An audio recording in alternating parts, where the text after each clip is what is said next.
Hello and welcome to episode 64. We'll go right in there and say it's 64. I mean, that sounds good to me. I mean, I feel like you've given us a couple of extras, but maybe not. I think so. Just 64. Right? I reckon 64. Let me have a look. I will check for you. 64 of... No, 63, mate. You were close. You were very close. 63 of Wrong End of the Stick podcast from me, Zach Eaton, and skipper Jonathan Nimmo. Hello. And, well, it's been a bit of a lockdown kind of sensation. Yeah, we've actually got cricket to keep us entertained this lockdown. I think that makes this lockdown, I mean, for everyone around the world, we're in England, we're now in our third lockdown. I think this is the best so far because it's had the most cricket in it. Would that be fair? I reckon so, yeah. Yeah. I think that's basically how I judge, my life, is how much cricket has been involved to this point, and it's been more than previously, so I'm happy. Can't complain. Yeah, it's been great actually, just getting into the start of the year and having some good matches and some quite tense and dramatic matches early in the year. There's been some real crackers actually. Yeah, you're right, early on, and well, we'll get into that. We'll talk England, Sri Lanka, obviously. Mm-hmm. We will talk Australia, India. Well, we might start to look forward to England versus India, and then a little bit of our Cricket 19 ventures as well. And of course, we need to go and do our Umpire Strikes Back. We're going to have, I think we're going to do double feature of Umpire Strikes Back. I think we're going to do two a piece, aren't we? Yeah. Bumper episodes that people can listen to today. So yeah, there's some fun ones. There are some fun ones. Yeah, I don't think you're going to get. I think you get one of mine, but not the other. So I'll lead off with an easy one for you, and then I'll throw in the tricky one. Ooh, exciting stuff. Right. Well, shall we talk England, Sri Lanka to start with? I reckon so. Yeah. So first off, I mean, we'll look back to our predictions. So I believe you predicted a 1-1 draw. Mm-hmm. I believe. Yep. I believe I predicted England to win both Test matches and to win the series 2-0, which they duly did. It's a rarity that I was more optimistic than you, and then it came off. I think this should be the way we go in future. I might have to predict England to beat India 4-0 and just, see what happens. Oh, we'll get to that. But no, a positive regard there, and yeah, they came through, and they came through strong as well. So, yeah, I mean, I think Sri Lanka, in England's favour, England did well. They'd gone away from home to the sort of subcontinent where they don't necessarily have the best of records. And, in difficult conditions, they've had the quarantine. They lost Moeen Ali, who tested positive for COVID, so he couldn't play. So it was disrupted. They couldn't do sort of as much warm-up as they wanted to. So to come away with a 2-0 win, I mean, to come away anywhere away from home in Test cricket with a 2-0 win is good, and you can't deny that.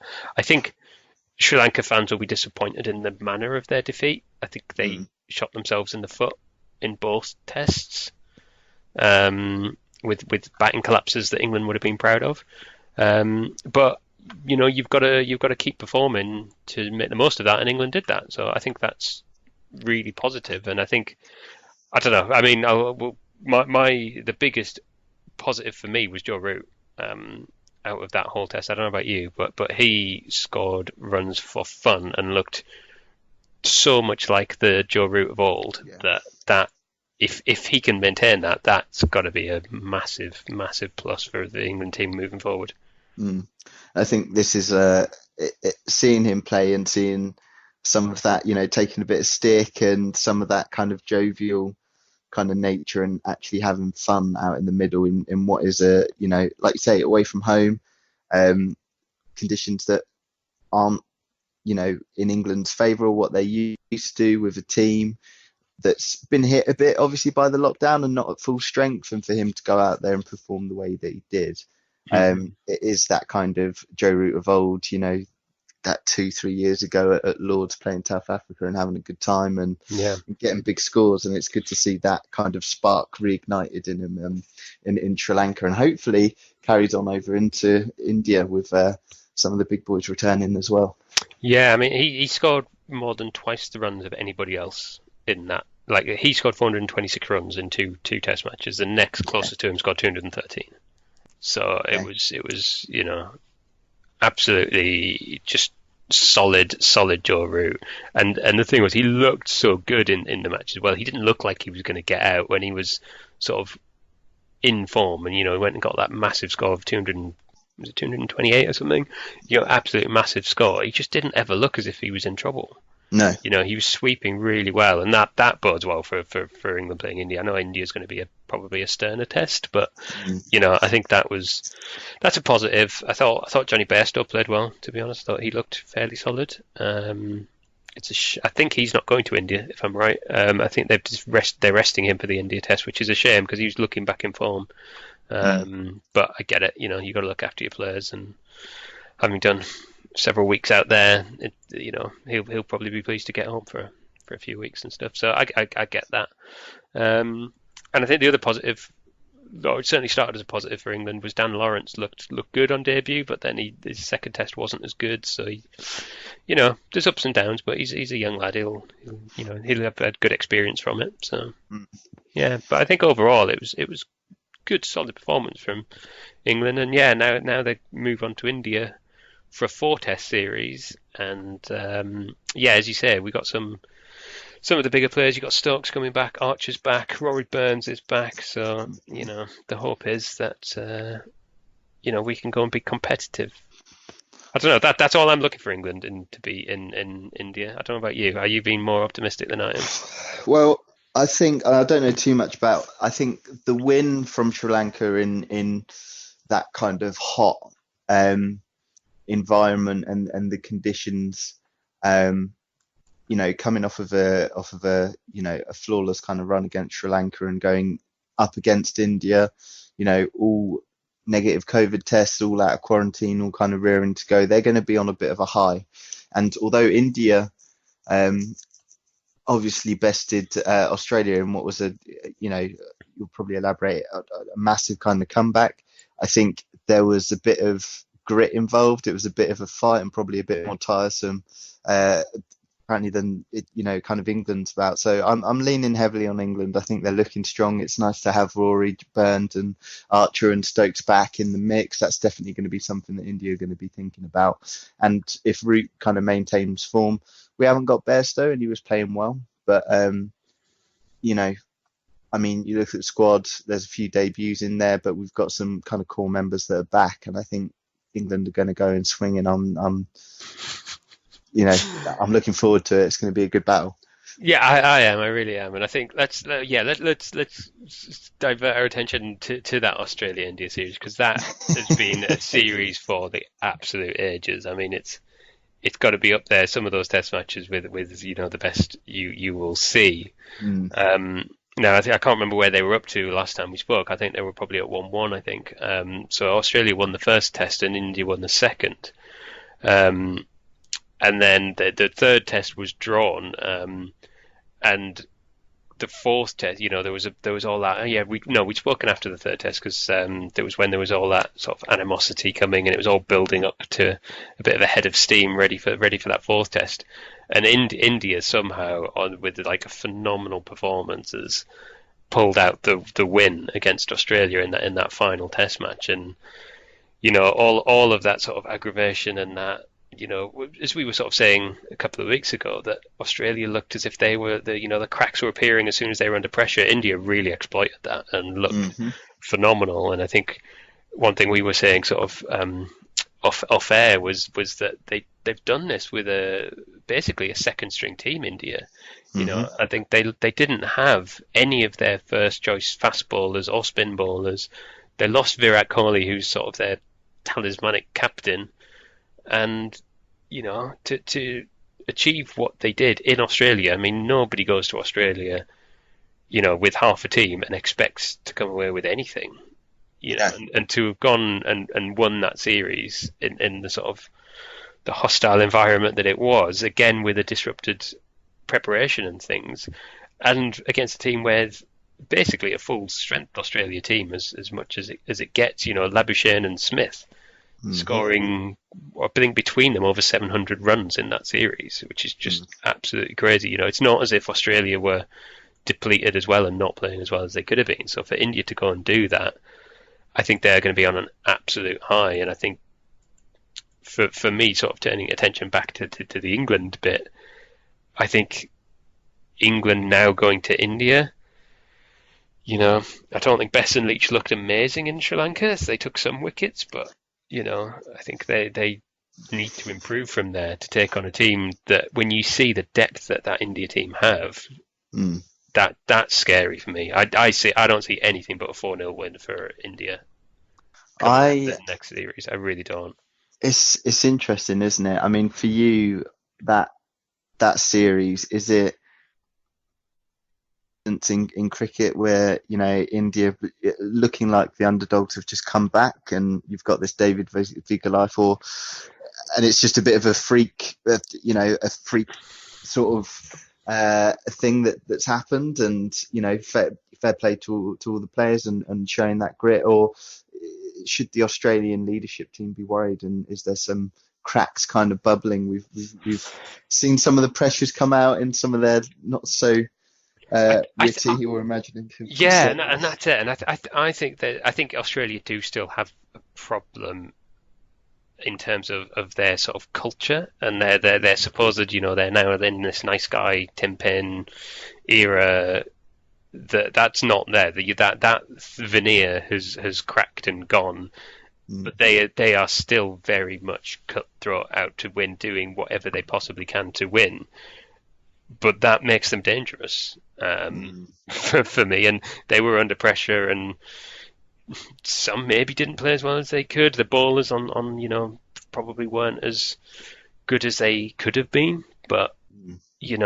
when you look at, I think you've got to give credit to India for their performances to pull that win out of the bag. And I think you're right. I think that the adversity that India did have, I don't know. I've not sort of read enough about that for the interviews and stuff, but they could well have used that as the world's against us, Australia are all against us, and used it as a sort of a unifying spirit to get that sort of David versus Goliath feeling. It so often happens in sport, isn't it, where Mhm. you have that kind of, oh well, we're the underdogs, we've been hard done to. And it happens in sort of football matches where, if there's you know back when we could go to live sport, I used to love going to football matches where an unjust like red card had happened to my team, because you really, like, the crowd just so gets behind them and roars them on, and the team uses that spirit, and actually it's in adversity they use that to overcome a greater foe so often.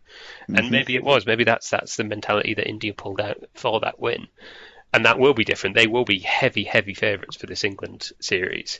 Absolutely. So maybe that puts a different sort of pressure on, and maybe the fact that it is at home, they're going to have. I mean, I don't know what the situation is going to be with crowds and things. I can't imagine there's going to be, a lot of people there, but there's going to be a lot of people at least watching on TV.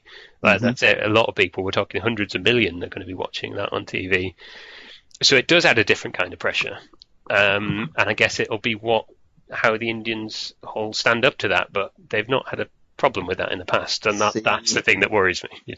this is why I'm leaning more towards England. We're kind of reversing again as we usually do. So I think this is why it leans more towards England's favour, coming out of a game 2-0, 2-0 up, still against India. They know that they've just done what they've done to Australia. They are still going to be high off of that win against Sri Lanka. Although, Sri Lankan aren't, the Sri Lankan side aren't up there with currently the greatest teams in the game. In conditions that they don't know, they are going to be cautious, but they're going to be confident, and they're going to be wanting to play a good game of cricket. And I think India, on the back of their win at home and with their backs not against the wall, they might become complacent, thinking that they've got this. Mm. Um, I know that as in all professional sports, I don't think teams are very quick to underestimate, but there is going to be that element there. We're at home. We've just beaten Australia. Um, they're not going to be, they're not going to be expecting a lot, and I think England are going to go onto this on the back of that Sri Lankan kind of win. Guns a bit more gung ho and a bit more kind of energetic. It might take the Indian team off their guard a bit. It could. I think the thing that I worry about is that if this was in even neutral conditions, I think that might help England. I think England, they've often struggled against spin, and it's going to all the pitches in India are going to be spinning. They're going to have two spinners. I think spin is probably the weakest area of the England team at the moment. I don't think we have that level of spinner that we've had in the past. Your Graham Swans. I just don't think England have somebody that can exploit those conditions, and I think that's where England will come unstuck. But while we're here, shall we do predictions for this series? Given we've talked about it now. Yes, yeah, let's do predictions. So India versus England. I'm going 4-0 India. 4-0 India. Yeah, I just don't see any other result. I can't. Wow. I hope England put up a fight. I really do, but I don't see any other result than 4-0. Wow. That's why I said all I want is England to be competitive. I want them to be in games. I want them to take games as far as they can, but I don't see us winning any of them. Well, it's 1-0 to you overall on the predictions front, but I've got to say I think that's big. I don't think it's going to be that bad. I think, in fact, I'm going to totally flip my stance because I've got this lucky feeling. Like I feel like, yeah, we've got Stokes, we've got Archer coming back. I feel like they're going to be riding high. I'm actually going to say it's going to be 3. No, wait, hold on. Yeah, no, do you know what? I'm going to stick to it. It's going to be 3-1 England. It's going to be 3-1 England. I mean, if you put money on that, you will be a rich man if that comes off, I tell you. But yeah, we will see. It'll be really interesting to see. I hope England can pull out a couple of draws and take it down in the last couple of Test matches, try and get that pressure on in India. But we'll see how it goes. Yep. Big predictions, big disparity in our predictions. So yeah. I think they're either going to lose one early on, or they're going to lose it. They're either going to lose it on the first match or they're going to lose it on the third. And I reckon India will be on the back foot and they'll scramble and it will be just one of those English miracles that happens that we see all the time. We do see it. Just at the end of that, having talked about international cricket and stuff, there's been a fair bit of criticism of the World Test Championship, which we have talked about previously. Go and see one of our previous episodes where we talk about that. I mean, I have a bit of sympathy for them because what they're saying is some teams have played so many more. Like Bangladesh have only played 3 matches that qualify for this, and England have played 17. So it makes a bit of a mockery of it, which I agree that is true. But let's face it, there's been a massive global pandemic, and over the last 12 months, some teams have just not been able to play at all where they would have been. So I don't think this is. I think it's going to be it's almost a bit of a pilot of this, and then maybe after this year, which this is the season it's meant to end, they'll have the final between probably India and Australia if those are the two that go on and make it, and we'll see what happens after that. They might revamp it a little bit, but just giving that, the top 4 are sort of head and shoulders above everybody else, and those top 4 are pretty close. So it's India, New Zealand, Australia and England are the top 4 positions at the moment, but India are looking pretty strong for that. It'll be interesting to see who does make that final with India. If England go and win 3-1, they'll be in pole position for it. But we'll see whether that happens or not. If not, it's looking like you would think it would be Australia maybe, but New Zealand have been really strong. So we'll see what happens, and we'll sort of keep an eye on that. But I just wanted to mention it as we motor on through our little tour of England. Of cricket updates. There we are. Interesting stuff. Yeah. We should probably mention one other quick thing, which is our little best versus worst cricket 19 I challenge that we had yesterday. yeah. I wasn't going to bring it up, but you mentioned it earlier, so I just thought I would say that we did have a little battle between the two of us, where I took the worst team on the game, which is Nepal, and you took the strongest team in the game, and we faced each other off at Lords in a 2020 match. Yeah. Do you want to tell everyone how it went for you? Well, I mean, yeah, I suppose. I mean, Like, if well, anyone wants to hold on. watch, if anyone wants to pause the podcast there and go and watch it, it is up on YouTube.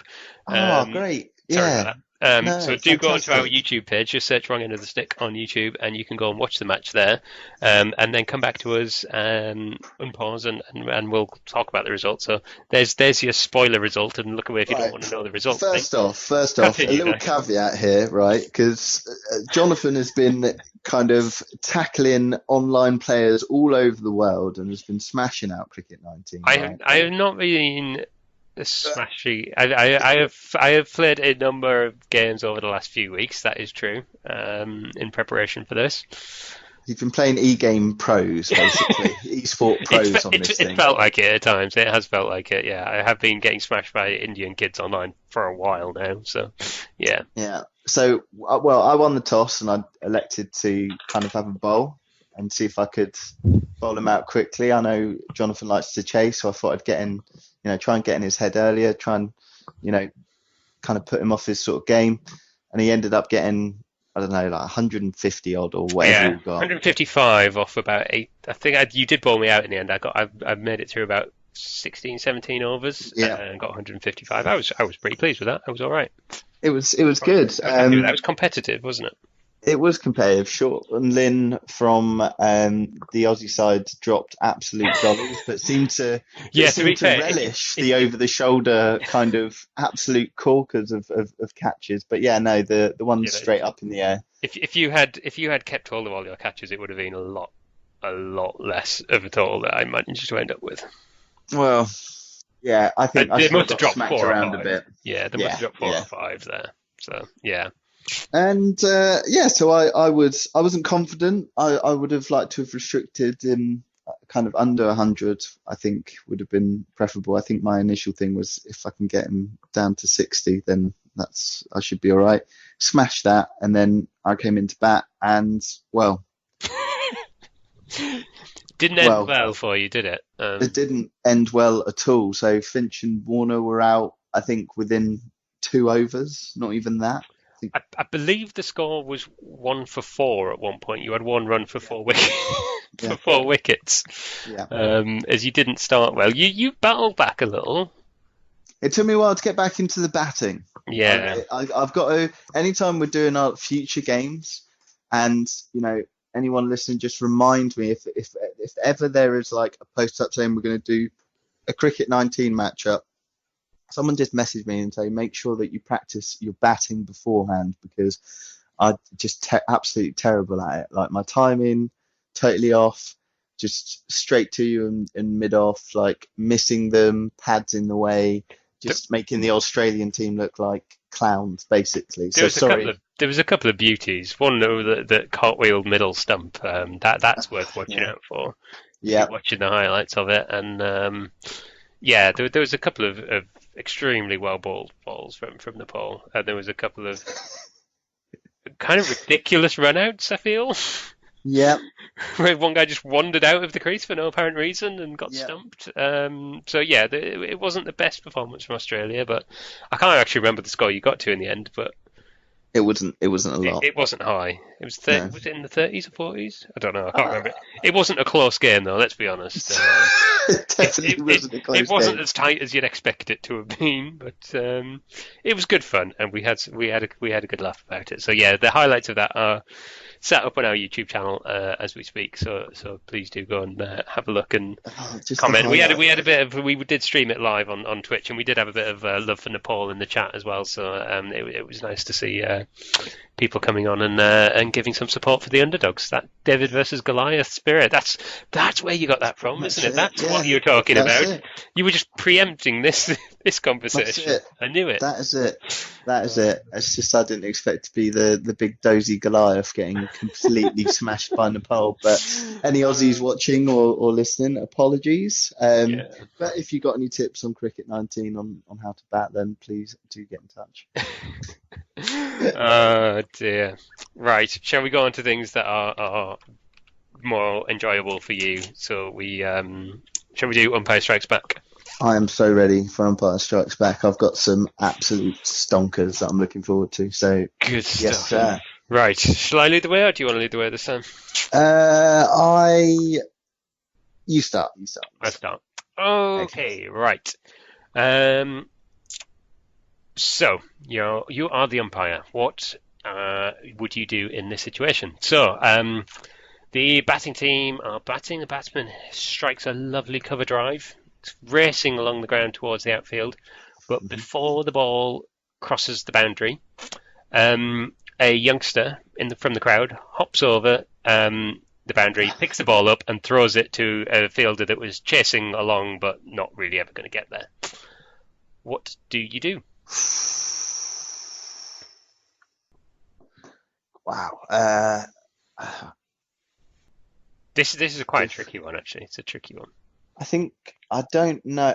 Feel like crowd interference is like automatically runs awarded to the batting team. If How it many was, runs would you give?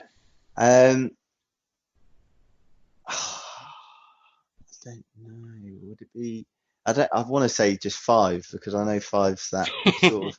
It links in with that kind of obstruction thing, but Hmm. I don't know.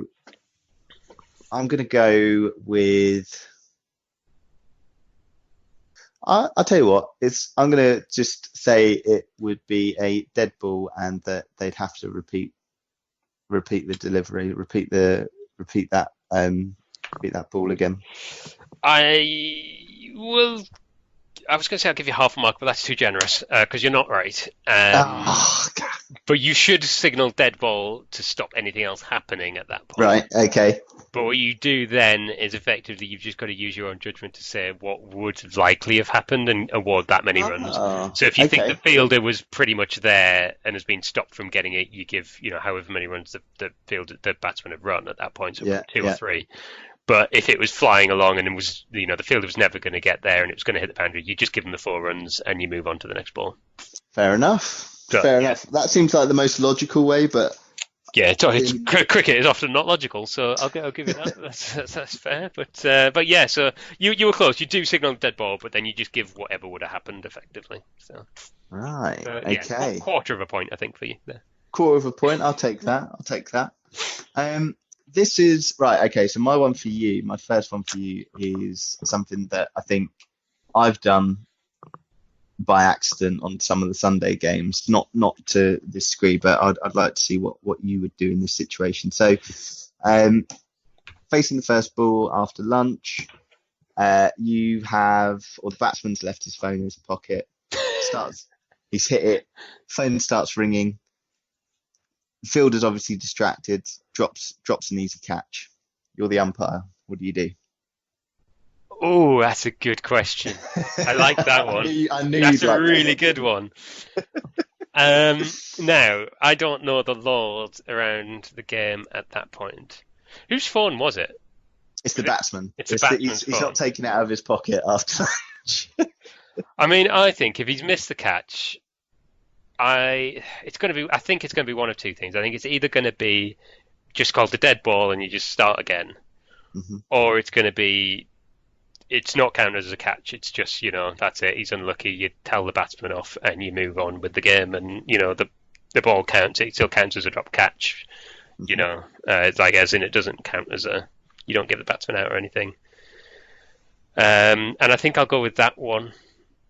I think so. Yeah, I think you just basically tell the batsman off. You get him to turn his phone off. You basically tell him not to be, forget about his phone in future. But you just move on with the game, and it's unlucky for Uh, the batting team, bowling team. you are pretty much dead on there. Yeah. So you would call and signal a dead ball. You'd have a word, but no need to take disciplinary action because the obstruction has to be seen as intentional, and leaving your phone in your pocket, kind of, it really isn't in this. No one's going to be. It's not like that kind of Ingram case in Who Wants to Be a Millionaire, where it's like it's in the air. Nobody coughing about it. Yeah. That's good. Yeah. So no, exactly right. Call a dead ball. I'll take that.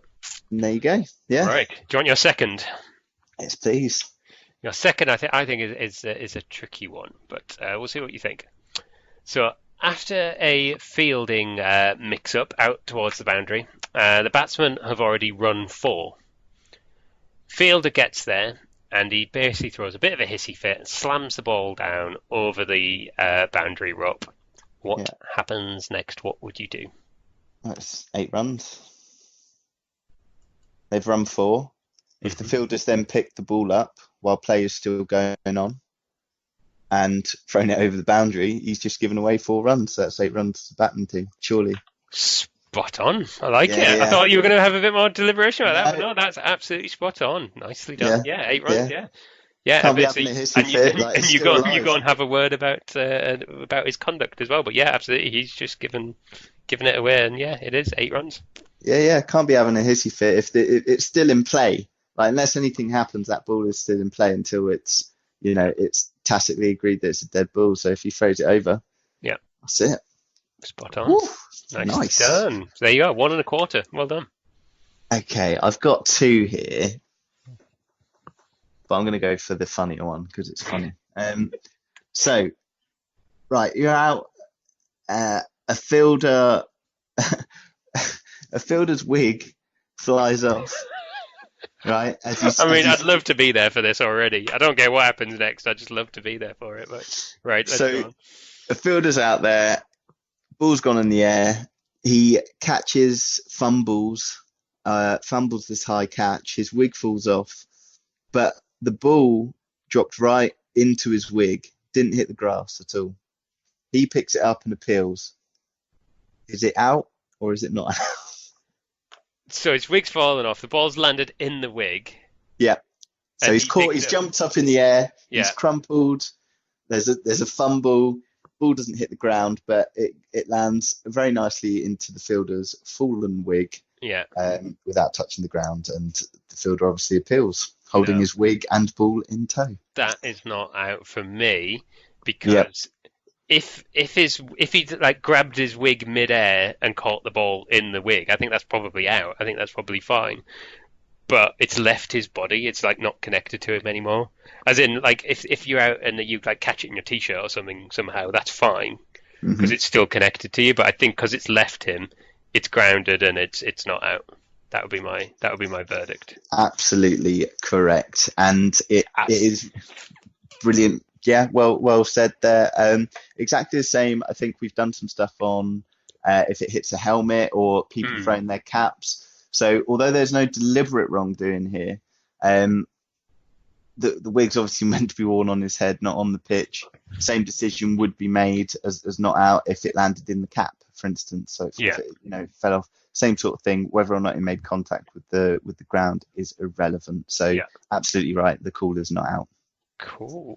There wouldn't be that thing that you can have if it hits a helmet or something, would it, where you give 5 runs? I wouldn't have said that. So I think it just is not out, and whatever runs they get. That's it. Yep, correct, Monday. Perfect. Good stuff. That's 3 out of 4 we got right there, and you did have the start of your other one right. So I think we're well on our way to becoming umpires now. I think so. I think we can expect a call from the ECB any day, just offering us positions. Yeah, absolutely.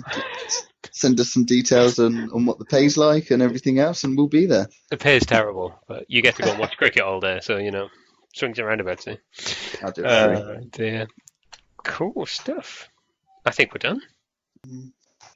Covered a good bit of international cricket. It's a video game. Some Umpire Strikes Back. What more do you need? Utter nonsense in between. Some utter nonsense. What else could people want at the moment? Right. Well, thank you very much for listening, everybody. If you would like to get in touch with us, you can do on Instagram or Twitter at Wrong End Podcast. You can obviously go on to YouTube and just search for Wrong End of the Stick. We are occasionally on Twitch at Wrong End of the Stick as well. You can email us wrongendofthestick@hotmail.com. We've got a store with merch and stuff that's down in the description. And thank you very much for listening. We will be back in a week or two's time. Lovely stuff. Well, thanks everyone, and let us know if you want to see any kind of team matchups on Cricket 19. If you've got a team that you want to get absolutely slaughtered, then we'll give you to control. Yep. Yeah, perfect. Cool. Thanks for listening, everyone. Thank you. Bye. Bye.